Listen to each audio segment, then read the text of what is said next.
Hello नमस्कार दोस्तों, point teaching channel में आपका स्वागत है। जैसा कि कल क्वेश्चन नंबर 60 तक बताया गया था, जिसमें पूछा गया था कि क्वेश्चन ये था कि स्विच बनाने के लिए किस कुचालक का उपयोग किया जाता है। तो हम बताए थे आपको बैकलाइट का यूज करते हैं। आज उसके आगे देखते हैं, ठीक है, जो एग्ज़ाम की दृष्टि से बहुत ही इम्पोर्टेंट क्वेश्चन है। आइए उसी सीरीज को आगे बढ़ाते हैं। चलिए, क्वेश्चन नंबर 61 है, प्रतिरोध का वह कौन सा गुण है जो उच्च वोल्टेज के आने पर टूट जाना चाहिए या पंचर होना चाहिए। ठीक है, तो इलेक्ट्रीशियन का क्वेश्चन है, चूँकि ये मैथ का क्वेश्चन है, वर्कशॉप कैलकुलेशन एंड फाइनेंस का क्वेश्चन है, तो थोड़ा सा इलेक्ट्रीशियन का भी पोर्शन दिया रहता है, तो आप एज इट इज याद कर लीजिएगा। प्रतिरोध के डाई इलेक्ट्रिक स्ट्रेंथ की वजह से, ठीक है, अगर प्रतिरोध उच्च वोल्टेज आए तो उसको टूट जाना चाहिए, पंचर हो जाना चाहिए, मतलब ब्रेक हो जाना चाहिए। तो क्या आंसर होगा? डाई इलेक्ट्रिक स्ट्रेंथ, याद रखिएगा। चलिए अगला क्वेश्चन देखते हैं। अगला क्वेश्चन आपका है कि किस मिश्र इस्पात का उपयोग कीमती उपकरण बनाने के लिए किया जाता है। तो आंसर लिख याद कर लीजिएगा, ये सब स्टैटिक क्वेश्चन है, ठीक है, आपको एकदम क्लियर याद होना चाहिए। इनवार स्टील का प्रयोग, इनवार स्टील का प्रयोग किसके लिए किया जाता है? कीमती उपकरण बनाने के लिए किया जाता है। चलिए नेक्स्ट क्वेश्चन देखते हैं। जहाँ समझने वाला क्वेश्चन आएगा वहाँ हम समझाएंगे, मैथमेटिकल क्वेश्चन जहाँ पे आएगा, ठीक है। चलिए अगला क्वेश्चन है कि रेती और कोल्ड छानी बनाने के लिए किस स्टील का प्रयोग किया जाता है। तो आपको बहुत अच्छी तरीके से बताया गया है। कोई भी कटिंग टूल, ज़्यादातर कटिंग टूल किसके बनाए जाते हैं? हाई कार्बन स्टील के, इसी को बोला जाता है SCS, हाई कार्बन स्टील। और हाई कार्बन स्टील में कार्बन का परसेंटेज कितना होता है? अभी कल ही बताए थे, 1.5 तक होता है, 0.5 से 1.5% तक। चलिए अगला क्वेश्चन देखते हैं। तो इसका आंसर क्या हो गया? High carbon steel. अब अगला क्वेश्चन है कि वस्तु में निहित पदार्थ की मात्रा को क्या कहा जाता है।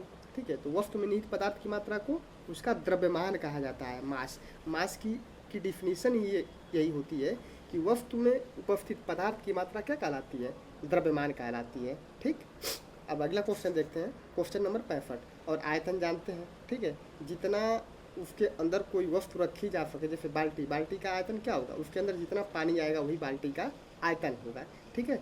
और एक फार्मूला याद रखिएगा, आगे हो सकता है क्वेश्चन आ जाए, घनत्व बराबर द्रव्यमान बटा आयतन। याद रखिएगा, ये फार्मूला हो सकता है आगे इसका काम आ जाए, ठीक है। तो इसका आंसर क्या हो गया? मास, द्रव्यमान। वस्तु में निहित पदार्थ की मात्रा को क्या कहा जाता है? द्रव्यमान। चलिए अगला क्वेश्चन देखते हैं।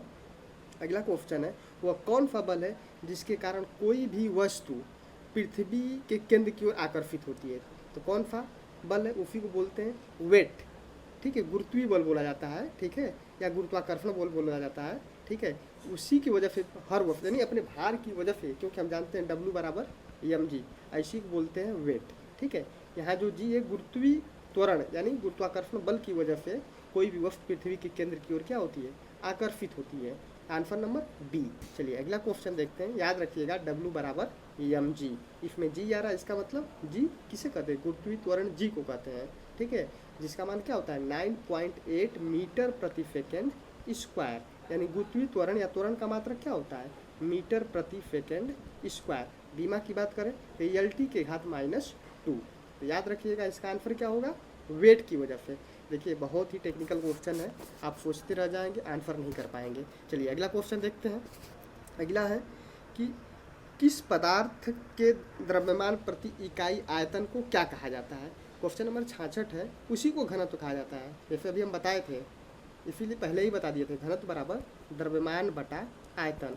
अब आपसे कोई घनत्व की परिभाषा पूछे तो एकांक आयतन में उपस्थित, ठीक है, पदार्थ की मात्रा को ही क्या कहते हैं? तो घनत्व कहते हैं, ठीक है। यानी इसकी परिभाषा कोई पूछे, एकांक आयतन में द्रव्यमान की मात्रा को ही क्या कहा जाता है? घनत्व। वही क्वेश्चन है कि किसी पदार्थ के द्रव्यमान प्रति इकाई आयतन को क्या कहा जाता है? डेंसिटी, ठीक, घनत्व, ठीक। और द्रव्यमान को कैसे दिखाते हैं? यम से। घनत्व को कैसे दिखाते हैं? रो से। वॉल्यूम को कैसे दिखाते हैं? V से। और भार को किसे दिखाते हैं? W से। याद रखिएगा ये भी आप, ठीक। अगला क्वेश्चन देखते हैं। अगला क्वेश्चन है कि पदार्थ के घनत्व था 4 डिग्री सेंटीग्रेड, पानी के घनत्व के अनुपात को क्या कहते हैं। अब यहाँ एक नया शब्द आ जाएगा आपका, विशिष्ट गुरुत्व। क्या? विशिष्ट गुरुत्व क्या होता है? विशिष्ट गुरुत्व, ठीक है। अब चूंकि विशिष्ट गुरुत्व या विशिष्ट घनत्व बोला जाता है, तो कहीं भी अगर विशिष्ट घनत्व या विशिष्ट गुरुत्व आ जाए तो समझ लो घनत्व का अनुपात घनत्व से ही है, ठीक है। अब किस घनत्व का किस घनत्व से है तो उसको हम समझते हैं, ठीक है। लिखिए पदार्थ के घनत्व, यानी पदार्थ का घनत्व बटा 4 डिग्री सेंटीग्रेड पे पानी के घनत्व के रेशियो को ही हम बोलते हैं विशिष्ट गुरुत्व। क्या बोलते हैं? विशिष्ट गुरुत्व या स्पेसिफिक ग्रेविटी या विशिष्ट घनत्व बोलते हैं। पदार्थ का घनत्व बटा 4 डिग्री सेंटीग्रेड पर पानी का घनत्व, तो इसका आंसर क्या होगा? आंसर इसका होगा स्पेसिफिक ग्रेविटी, विशिष्ट गुरुत्व या विशिष्ट घनत्व। चलिए अगला क्वेश्चन देखते हैं। एल्युमिनियम का घनत्व कितना होता है? अब देखिए ये स्टैटिक क्वेश्चन है, इसको याद रख लीजिएगा। एल्युमिनियम का घनत्व कितना होता है? 2.7 ग्राम प्रति सेंटीमीटर क्यूब। क्या लिखा है? 2.7 ग्राम प्रति सेंटीमीटर क्यूब, ठीक है। अब अगला क्वेश्चन देखते हैं, इसको याद रखिएगा। अगला क्वेश्चन है क्वेश्चन नंबर 69 नंबर क्वेश्चन है कि यदि किसी पिंड का घनत्व, अब घनत्व मतलब रो का वैल्यू दे दिया कितना? 7.6 ग्राम प्रति सेंटीमीटर की, और इसका आयतन दे दिया है 25 सेंटीमीटर क्यूब, तो क्या पूछ रहा है? इसका द्रव्यमान क्या होगा? अभी हम पढ़े घनत्व बराबर द्रव्यमान बटा आयतन, यही पढ़े हैं। और घनत्व की वैल्यू दिया है कितना? 7.6। सबसे पहले याद रखना, ध्यान देना कि इसकी यूनिट जो ग्राम प्रति सेंटीमीटर क्यूब दिया है, इसकी भी यूनिट सेंटीमीटर क्यूब में ही होनी चाहिए। अगर मीटर क्यूब में होगी दोनों एक यूनिट में चेंज करेंगे। आइए देखते हैं, तो क्या दिया है? घनत्व 6.7, ठीक, बराबर द्रव्यमान हमको निकालना है, तो द्रव्यमान को यम से दिखा दो, और आयतन दे रखा है क्या? 25। तो पूछ रहा है उस वस्तु का द्रव्यमान क्या होगा? 25 का इसमें तिरछे गुणा हो जाएगा, तो 25 छक्के 150 और 25 सत्ते 175, 175 में 15 जोड़ेंगे तो क्या हो जाएगा? 190, और दशमलव कितने अंकों बाद? 1, यानी उस वस्तु का द्रव्यमान क्या होगा? 190 ग्राम।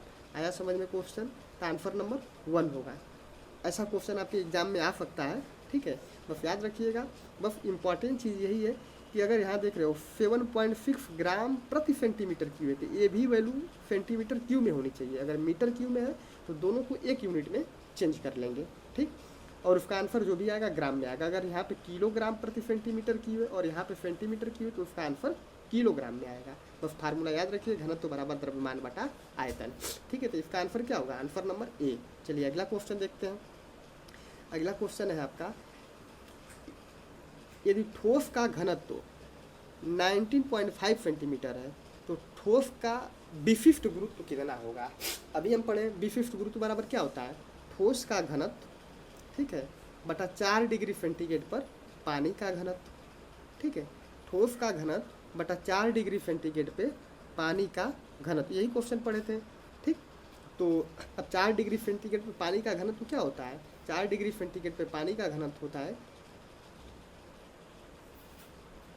आइए देखते हैं। विशिष्ट घनत्व पूछा है, तो विशिष्ट घनत्व बराबर होता है वस्तु का घनत्व बटा 4 डिग्री सेंटीग्रेड पर पानी का घनत्व, ठीक है।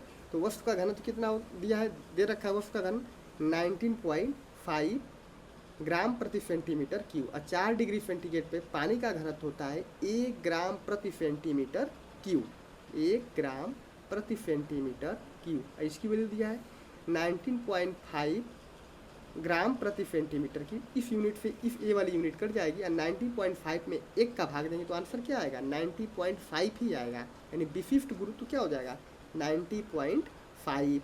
अब विशिष्ट गुरुत्व का कोई मात्रक नहीं होता है, क्यों? क्योंकि विशिष्ट गुरुत्व बराबर ही होता है कि वस्तु का घनत्व बटा 4 डिग्री सेंटीग्रेड पे पानी का घनत्व। ऊपर नीचे समान यूनिट की राशि होने की वजह से इनका मात्रक एक दूसरे से कैंसिल आउट हो जा रहा है, इसलिए क्या विशिष्ट गुरुत्व या स्पेसिफिक ग्रेविटी का कोई यूनिट नहीं होता है। तो आंसर क्या होगा? आंसर इसका वही हो जाएगा 19.5। याद रखिएगा 4 डिग्री सेंटीग्रेड पे पानी का घनत्व होता है 1 ग्राम प्रति सेंटीमीटर क्यूब, ठीक है। तो आ गया होगा समझ में, ठीक है। ऊपर हो जाएगा 90.5 और नीचे हो जाएगा 1, 90.5 में 1 का भाग देंगे तो वही सेम आंसर आ जाएगा, ठीक। आइए अगला देखते हैं, क्वेश्चन नंबर 71 है कि एक लोहे के घन का घनत्व दे रखा है कितना? एक लोहे के घन का घनत्व ज्ञात करना है यदि इसका भार इतना किलोग्राम और आयतन इतना है। तो बहुत ईजी है, घनत्व बराबर हम जानते हैं द्रव्यमान बटा आयतन, ठीक है। और द्रव्यमान दे रखा है कितना? द्रव्यमान आपका दे रखा है 4.8 किलोग्राम, ठीक है। और आपका आयतन क्या दे रखा है, 640 सेंटीमीटर क्यूब। बस इसी को आपको फॉलो करना। अब आंसर देख लीजिए किस में दिया है, सब आंसर ग्राम प्रति सेंटीमीटर क्यूब में दिया है। तो 4.8 किलोग्राम को ग्राम में बदलने के लिए 1000 से गुणा कर देंगे, और नीचे क्या है 640, ठीक है। अब 1 जीरो से 1 जीरो कट जाएगा, और इसको चाहे तो हम लिख सकते हैं डायरेक्ट 2 जीरो बढ़ा के, यानी 480/664 लिख सकते हैं। जीरो से जीरो कट गया था, आप काट लीजिए। 6 बटे 48 या 8 छक 48, 8 ही उठा 64, और 15 चौके 60, और 4 दूनी 8, और 15 में 2 का भाग देंगे तो 7.5, यानी 7.5 ग्राम प्रति सेंटीमीटर क्यूब। आपको ये आना चाहिए, एक यूनिट को दूसरे यूनिट में कैसे चेंज किया जाता है आपको पढ़ाया गया होगा। अगर वो नहीं आता तो पहले उसको समझिए, वरना इस क्वेश्चन को लगा नहीं पाएंगे। तो इसका आंसर क्या हुआ, 7.5 ग्राम प्रति सेंटीमीटर क्यूब। चलिए आइए अगला क्वेश्चन देखते हैं। अगला क्वेश्चन, यदि पारे का द्रव्यमान 1 किलोग्राम और घनत्व दिया है इतना, तो पारे का आयतन क्या है। अब देखिए द्रव्यमान यम बराबर दिया है 1 किलोग्राम, ठीक, और उसका घनत्व दिया है 13.6 ग्राम प्रति सेंटीमीटर क्यूब, ठीक। तो हम पढ़े हैं घनत्व बराबर द्रव्यमान बटा आयतन, यही पढ़े हैं। लेकिन याद रखिएगा घनत्व की यूनिट जो दिया है ग्राम प्रति सेंटीमीटर क्यूब में दिया है, और मास किस में दिया है, किलोग्राम में। तो सबसे पहले इसको ग्राम में बदलेंगे, ग्राम में बदलेंगे क्या हो जाएगा 1000 ग्राम। अब रख लीजिए घनत्व बराबर, घनत्व की वैल्यू किस में दिया है 13.6 बराबर द्रव्यमान क्या हो गया 1000 ग्राम बटा आयतन पूछा है बटा भी।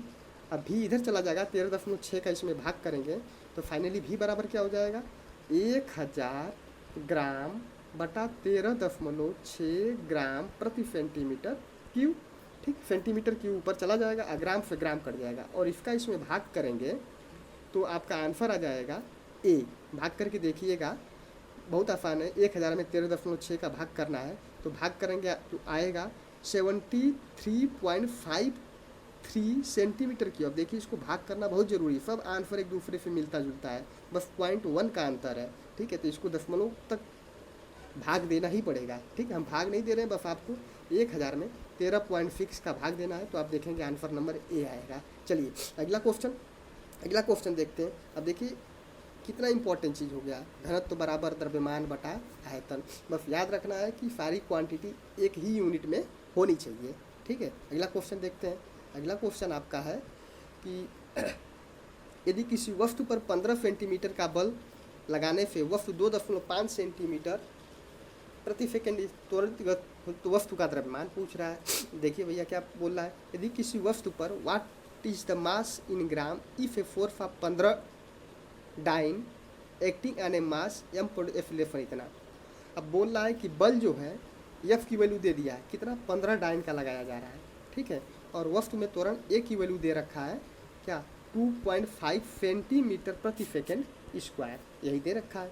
अब चूंकि डाइन क्या है फिजियस पद्धति का मात्रक, यानी इसके में क्या आया हुआ है ग्राम आया होगा। बस हम पढ़े बल बराबर द्रव्यमान गुणे त्वरण। अब बल की वैल्यू दे रखा है, बल की वैल्यू क्या दिया है 15 डाइन दिया है, और यम और ए की वैल्यू कितना दे रखा है 2.5। अब डायरेक्ट भाग कर दीजिए, भाग करेंगे तो यम बराबर क्या हो जाएगा 15/2.5, पॉइंट हटाएंगे यहाँ 0 लग जाएगा, 25 छक्का 150, तो आंसर क्या आ जाएगा 6 ग्राम आ जाएगा। वस्तु का द्रव्यमान 6 ग्राम। थोड़ा हिंदी वाला लैंग्वेज थोड़ा गड़बड़ दिया है, इसलिए आप अंग्रेजी वाले से काम चलाएंगे। ये 15 डाइन लिखा है, न कि 15 सेंटीमीटर लिखा है, तो इसका आंसर क्या आ जाएगा डी 6 ग्राम। अब जानते हैं बल बराबर द्रव्यमान गुणे त्वरण, इसी वाले फार्मूले से वाला क्वेश्चन लगा है। बल की वैल्यू दिया है, ठीक है। ये भी वैल्यू किस में दिया है सीजीएस पद्धति में दिया है, और ये भी त्वरण की भी यूनिट किस में फीजीएफ में, तो एम भी क्या आएगा फीजीएफ में, यानी ग्राम में आएगा। तो कितना आया 6 ग्राम, ठीक। आइए अगला क्वेश्चन देखते हैं। अगला क्वेश्चन आपका है कि धातु का विशिष्ट गुरुत्व क्या होगा। यदि धातु के टुकड़े का भार हवा में भार 150 और पानी में इतना है। देखिए ऐसे क्वेश्चन का स्पेसिफिक ग्रेविटी निकालने के लिए याद रख लीजिए, हम बता दे रहे हैं स्पेसिफिक ग्रेविटी निकालने के लिए फार्मूला होता है हवा में भार बटा भार में कमी, याद रख लीजिएगा, ठीक है। अब हवा में भार कितना है, हवा में पहले तो इस फार्मूले को आप याद कर लीजिए। स्पेसिफिक ग्रेविटी ऐसे क्वेश्चन के लिए, विशिष्ट गुरुत्व ऐसे क्वेश्चन को सॉल्व करने के लिए क्या, पहले हवा में भार बटा भार में कमी, ये फार्मूला है। अब हवा में भार क्या है ये याद रख लीजिएगा, स्पेसिफिक ग्रेविटी जब ऐसे दिया है कि इस वस्तु का भार हवा में इतना है और उसको पानी में डुबाया जा रहा है तो उसका भार इतना आ जा रहा है, यानी उसके भार में कमी आएगी। हम जानते हैं किसी भी वस्तु को अगर बाहर रखेंगे तो ज़्यादा भारी लगती है, अगर वही पानी में चली जाती तो हल्का लगने लगती है। क्यों? क्योंकि पानी में उत्प्लावन बल लगता है, पानी उसको ऊपर की तरफ धकेलता है, इसलिए उसके भार में कमी आती है। तो स्पेसिफिक ग्रेविटी बराबर क्या होता है, हवा में भार बटा भार में कमी। अब हवा में भार दे रखा है, हवा में भार कितना है, यदि वस्तु का कि टुकड़े का हवा में भार 150 ग्राम है, ठीक है, और पानी में डुबाया जाता है 125 ग्राम का हो गया, यानी कितने भार में कमी आया है, 150 में से 125 घटाएंगे तो 25 ग्राम की कमी आया है। घटा लीजिए 150 माइनस 125, तो 150 में से 125 घटेगा तो क्या आएगा 25, तो 150 बटा क्या हो जाएगा 25, और 25 6 का 150, तो उसकी स्पेसिफिक ग्रेविटी क्या आ गई 6 आ गई। अब इससे मत कन्फ्यूज हो जाएगा 6/6 करके क्या दिया है, चूँकि ये आंसर हिंदी और अंग्रेजी दोनों में दिया है, आप जब कंप्यूटर पे खोलेंगे तो ऊपर नीचे आंसर रहेगा, तो ये केवल 6 लिखा है, ना कि 6/6 लिखा है, ओनली केवल 6 लिखा है, ठीक है। तो आंसर क्या हो गया 6। तो फार्मूला याद रखिएगा। स्पेसिफिक ग्रेविटी का एक और फार्मूला होता है, स्पेसिफिक ग्रेविटी का एक ऊपर फार्मूला बताया है कि वस्तु का घनत्व बटा 4 डिग्री सेंटीग्रेड पे पानी का घनत्व। दूसरा फार्मूला ये है कि वस्तु का हवा में भार बटा पानी में डुबाने पर उसके भार में आई कमी, ठीक है। तो 2 फार्मूला बता दिए स्पेसिफिक ग्रेविटी निकालने का, आप याद रखिएगा। तो इसका आंसर क्या आएगा 6। चलिए अगला क्वेश्चन देखते हैं। अगला क्वेश्चन है आपका कि यदि पारे का द्रव्यमान 136 ग्राम और पारे का घनत्व इतना है तो इसका आयतन बताना। अब तो लगा सकते हैं, पारे का द्रव्यमान घनत्व दिया है यानी 13.6, घनत्व बराबर द्रव्यमान बटा आयतन, और आयतन पूछ रहा है। अब ये देखो ये भी सीजीएफ पद्धति में ग्राम है और ये भी ग्राम प्रति सेंटीमीटर क्यूब में, तो आंसर इसका किस में आएगा सेंटीमीटर क्यूब में आएगा, और भी को इधर ले जाएंगे तो ये इधर आ जाएगा। तो फाइनली क्या हो जाएगा भी बराबर 136 बटा 13.6। इस दशमलव को ख़त्म करेंगे तो यहाँ 0 हो जाएगा, और 136 से 136 में भाग देंगे तो एक बार जाएगा और एक 0 रहेगा। तो आयतन क्या आ गया 10 सेंटीमीटर क्यूब। अब कहाँ दिया है 10 सेंटीमीटर क्यूब, तो आंसर नंबर डी। देखिए ये क्वेश्चन आएगा एग्जाम में, निश्चित रूप से आएगा, ठीक है, विशिष्ट गुरुत्व पे, बल पे, ठीक है, तो आप याद रखिएगा। चलिए अगला क्वेश्चन देखते हैं। अगला क्वेश्चन आपका है कि दिए गए ब्लॉक का भार किलोग्राम में क्या होगा अगर इसका आयतन इतना है और घनत्व इतना है। अब इसको क्या बताएं, अब तो समझ चुके हैं, घनत्व बराबर द्रव्यमान बटा आयतन, 8.9 बराबर द्रव्यमान पूछ रहा है, ठीक है, और आयतन दे रखा है 320, ठीक है। एक ग्राम प्रति सेंटीमीटर क्यूब में दिया है और एक सेंटीमीटर क्यूब में दिया है, ठीक है। तो फाइनली यम बराबर क्या हो जाएगा, यम बराबर हो जाएगा आपका 320 सेंटीमीटर क्यूब गुणे क्या हो जाएगा 8.9 ग्राम सेंटीमीटर क्यूब। अब सेंटीमीटर क्यूब से सेंटीमीटर क्यूब कट जाएगा, तो फाइनली क्या आएगा यम बराबर 320 गुणे क्या दिया है 8.9 दिया है, और इसका आंसर किस में आएगा ग्राम में आएगा। और ग्राम को जब हम किलोग्राम में बदलते हैं तो 1000 से भाग कर देते हैं। तो सबसे पहले इसका गुणा करेंगे, उसके बाद 1000 का भाग कर देंगे। तो अब निकालिएगा इसका आंसर क्या आएगा, आप देखेंगे इसका आंसर आएगा 2848, इतना ग्राम आएगा। कितना आएगा 2848 ये ग्राम आएगा। अब जब इसमें किलोग्राम में बदलना है तो 1000 से भाग कर देंगे तो क्या हो जाएगा 2.848 किलोग्राम, ठीक है। एक ही फार्मूले पे सारा लग रहा है, बस आपको चेंज करना आना चाहिए, ग्राम को कैसे किलोग्राम में चेंज करेंगे, किलोग्राम को कैसे ग्राम में चेंज करेंगे। तो इसका आंसर क्या होगा 2.848। सारे इंपॉर्टेंट क्वेश्चन एग्जाम में आएंगे, निश्चित रूप से आएंगे, आप देखिएगा। चलिए अगला क्वेश्चन देखिए, क्वेश्चन नंबर 77। यदि धातु का भार 6.5 किलोग्राम हवा में तथा 3.5 किलोग्राम पानी में, तो उसका विशिष्ट गुरुत्व। अब तो बच्चे भी लगा देंगे, विशिष्ट गुरुत्व का फार्मूला बताएं, हवा में भार बटा भार में आई कमी। तो हवा में भार क्या है 6.5, और पानी में डुबाने के बाद भार में कितने कमी आएगी 6.5 माइनस 3.5, घटाएंगे तो क्या हो जाएगा 3। अब भाग कर दीजिए 6.5 में 3 का, क्या हो जाएगा 3 दूनी 6, ठीक है, 3 1 कम 3, 3 6 18, 3 6 18, तो क्या आएगा 2.166। तो आंसर नंबर क्या आया सी। फार्मूला याद रखिएगा, विशिष्ट गुरुत्व के 2 फार्मूले बताएं। एक पहला फार्मूला बताएं वस्तु का घनत्व बटा 4 डिग्री सेंटीग्रेड पर पानी का घनत्व। दूसरा बताएं विशिष्ट गुरुत्व का फार्मूला कि वस्तु का भार बटा भार में आई कमी, ठीक है। तो इसका आंसर क्या हुआ, आंसर नंबर सी सही है, ठीक। अगला क्वेश्चन देखिए, अगला है कि एक कार का भार 80 किलोग्राम का द्रव्यमान का है, ठीक है। अब अंग्रेजी पढ़िए पढ़िए अगर हिंदी नहीं समझ में आ रहा है। What is the weight force of A car has mass 800 kg और एफिलरेशन दे रखा है जी।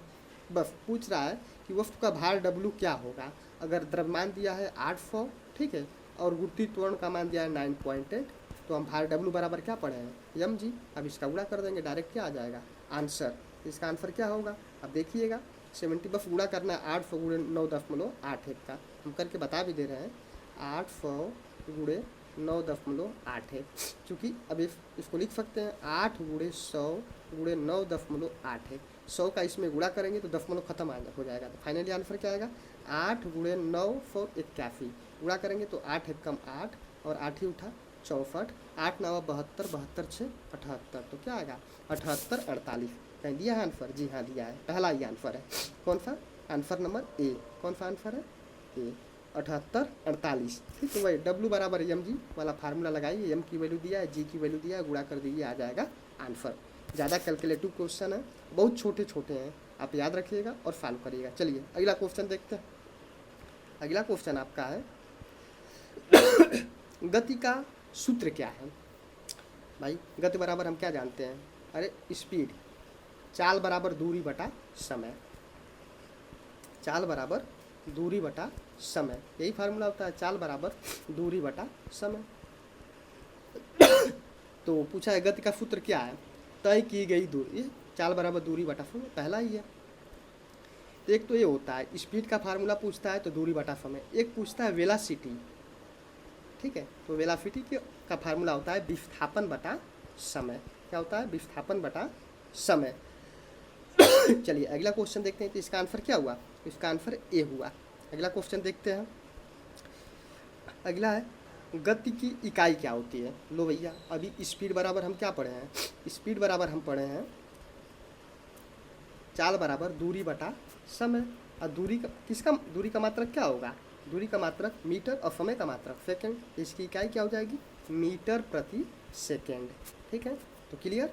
चलिए अगला क्वेश्चन देखते हैं, तो इसका आंसर कौन सा सही होगा? मीटर प्रति सेकंड, 80 नंबर का ए आंसर सही होगा। अगला क्वेश्चन देखते हैं। अगला है कि वेलोसिटी का फार्मूला क्या होगा। लो बताए थे विस्थापन बटा समय, या एक निश्चित डायरेक्शन में चली गई दूरी बटा समय। अब देखिए तय की गई दूरी बटा समय, जी नहीं, निश्चित दिशा में चली गई दूरी बटा समय, इसी को बोलते हैं वेलोसिटी। वेलोसिटी कैसी राशि है? सदिश राशि है, ठीक है, लेकिन स्पीड कैसी राशि है? अदिश राशि है। अब सदिश राशि किसे कहते हैं?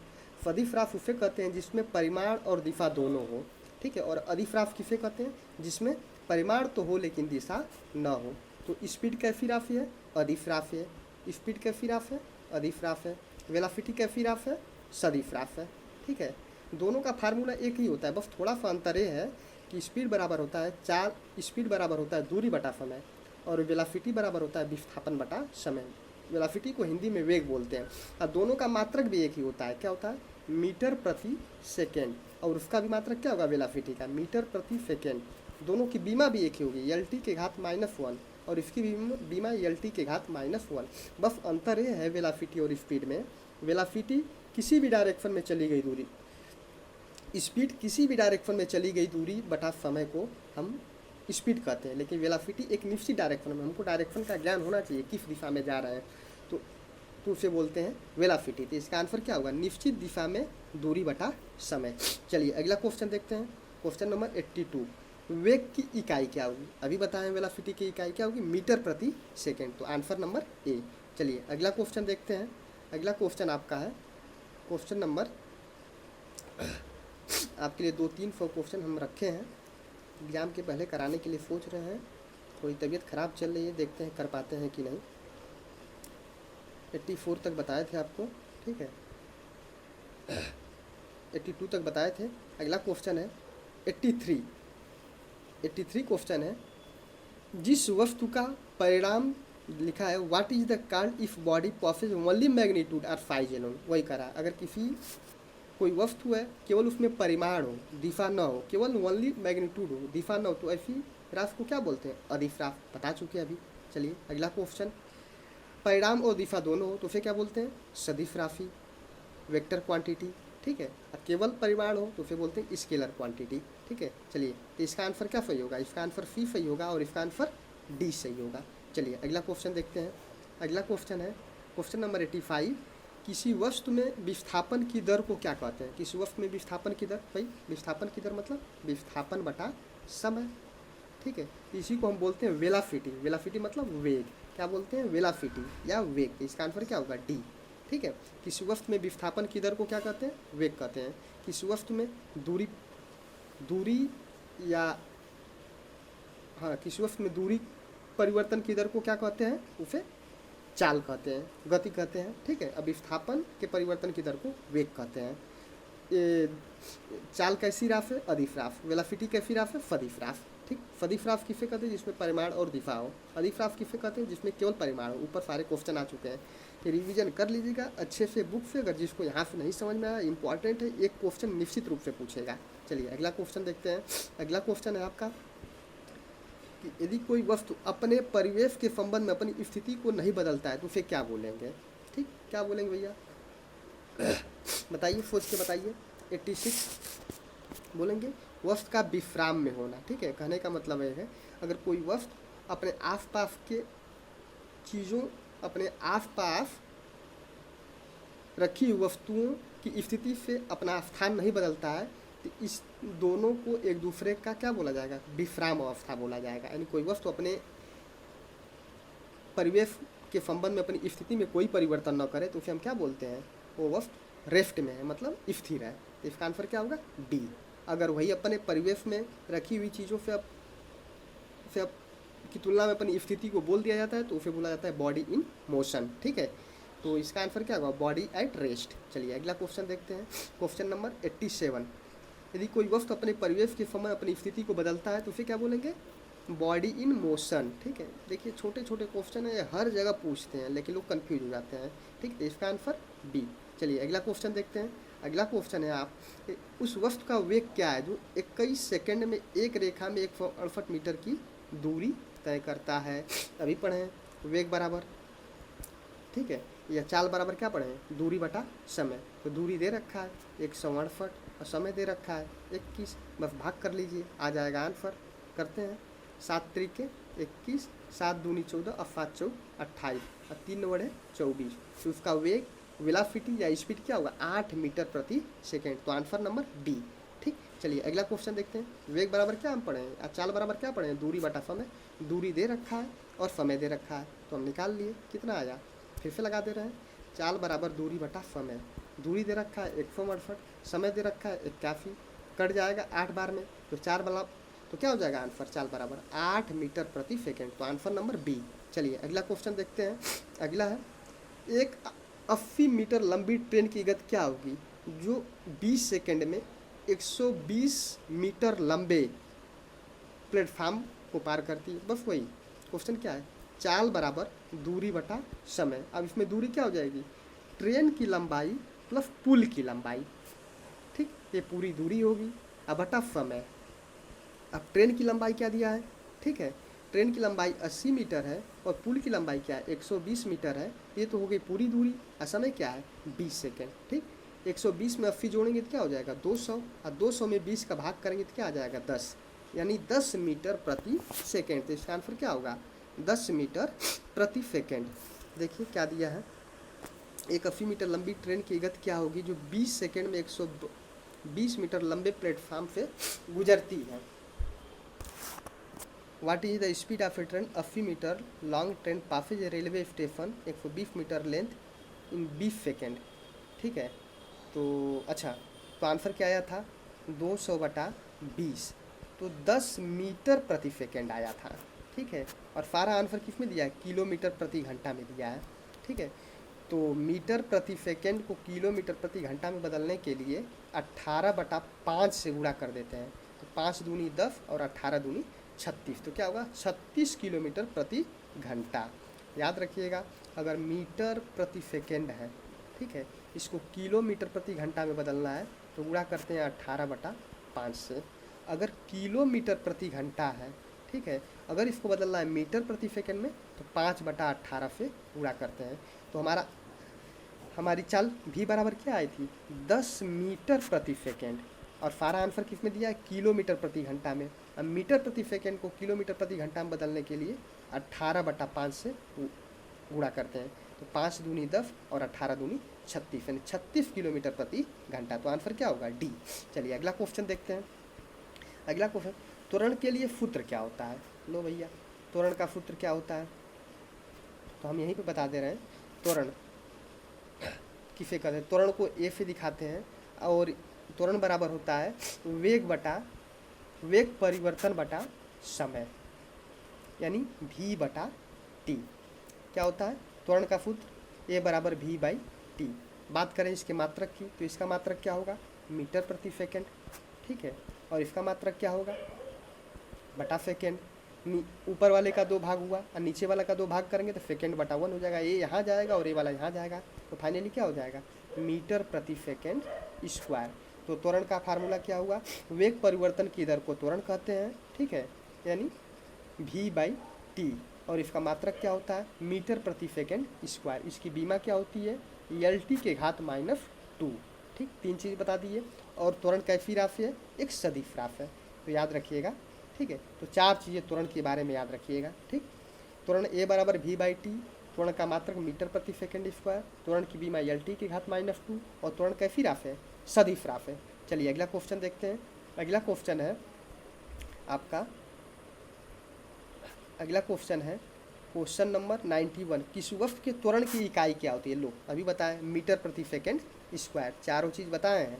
अगला क्वेश्चन है कि एक कार का त्वरण ज्ञात करिए यदि कार की गति 1 मिनट में 25 किलोमीटर प्रति घंटा से बढ़कर 40 किलोमीटर प्रति घंटा हो जाती है।